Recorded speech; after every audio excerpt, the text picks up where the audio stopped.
ஆண்டவருடைய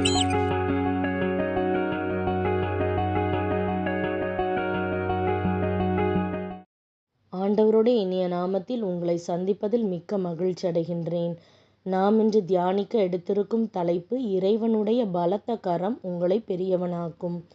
தியான வசனம், திருப்பாடல் அதிகாரம் 18 வசனம் 35. ஆண்டவரே, பாதுகாக்கும் உம் கேடயத்தை நீர் எனக்கு வழங்கினீர். உமது வலது கரத்தால் என்னை தாங்கிக் கொண்டீர். உமது துணையால் என்னை பெருமைப்படுத்தினீர். இந்த திருப்பாடலின் மூலமாக கடவுள் நமக்கு உணர்த்துவதை சிந்திப்போமா? கிறிஸ்துவுக்குள் பிரியமானவர்களே, பின் கேடகத்தையும் எனக்கு தந்தீர். உம்முடைய வலது கரம் என்னை தாங்குகின்றது. உம்முடைய காருண்யம் என்னை பெரியவனாக்கும் என்ற அருமையான வசனத்தை ஆண்டவர் இன்றைக்கு வாக்குத்தத்தமாக கொடுத்திருக்கின்றார். இங்கே தாவீது எல்லா காரியத்திற்கும் இறைவனே காரணர் என்று கூறுகின்றார். தன்னுடைய பாதுகாப்பும் பலனும் இறைவனால் உண்டானவையே என்று அவர் கூறுகின்றார். இறைவனுடைய மீட்பினாலும் உதவியினாலும் காருண்யத்தினாலும் மாத்திரமே விரோதிகளை தோற்கடித்து அந்நிய தேசங்களை கைப்பற்ற தன்னால் முடிந்தது என்று அவர் உறுதியாக நம்பினார். இவ்வாறாக தாவீது சகல மகிமையையும் இறைவனுக்கு மாத்திரமே செலுத்துகின்றார். சாதாரண ஆடு மேய்க்கும் சிறுவனாக இருந்த தாவீது ஒருபோதும் பெரியவனாகும்படி விரும்பவில்லை. ஆனால் ராஜாவாக இருக்கும்படி இறைவனே அவனை தெரிந்து கொண்டார். இஸ்ரவேலின் மேல் ராஜாவாகும்படி இறைவனுடைய வலதுகரமே அவரை உயர்த்தியது. இறைவனுடைய மீட்பை சுதந்தரித்து கொண்டபடியினால் எப்போதும் பாதுகாப்பாகவும் நம்பிக்கையோடும் அவர் இருந்தார். அவருடைய வாழ்க்கை முழுவதுமே இறைவனுடைய மீட்பின் கரம் மட்டுமே அவரை பாதுகாத்தது. கடவுளே, நீர் நீதிமானை ஆசீர்வதித்து காருண்யம் என்னும் கேடயத்தினால் அவரை சூழ்ந்து கொள்வீர் என்று அவர் கூறுகின்றார்.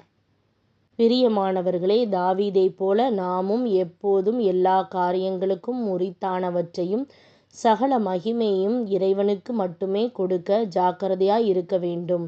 ஆகவேதான் பவுல், எங்களால் ஏதாகிலும் ஆகும் என்பது போல ஒன்றை யோசிக்கின்றதற்கு நாங்கள் எங்களாலே தகுதியானவர்கள் அல்ல, எங்களுடைய தகுதி இறைவனால் உண்டாயிருக்கிறது என்று கூறினார்.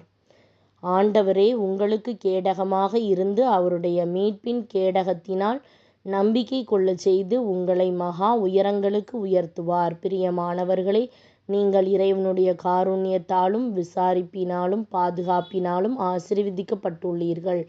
ஆண்டவருடைய பலத்த கரம்தாமே உங்கள் மேல் அமர்ந்து உங்களை பெரியவர்களாக்குவதாக.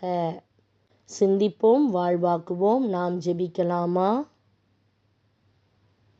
பரம தகப்பனே, நீர் கொடுத்த அருமையான வாக்குத்தத்தத்திற்காக உம்மை ஸ்தோத்திரிக்கின்றேன். என் மேல் மிகவும் அன்பாகவும் என் வாழ்க்கையை குறித்த கரிசனையோடும் நீர் இருப்பதற்காக உமக்கு நன்றி செலுத்துகின்றேன். ஆண்டவரே, என் வாழ்க்கையை உம் கரங்களில் ஒப்படைக்கின்றேன்.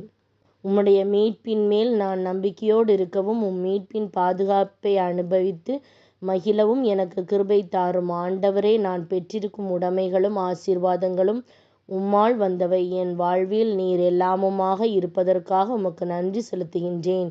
உம்முடைய தயவினால் என்னை சூழ்ந்து கொண்டு என் கையின் பிரயாசங்களை ஆசீர்வதிக்க வேண்டுமென்று ஜெபிக்கின்றேன். நான் கனி கொடுக்கும்படிக்கும் உயர்ந்த ஸ்தானங்களுக்கு உயர்த்தப்படும்படிக்கும் கிருபை செய்யும்.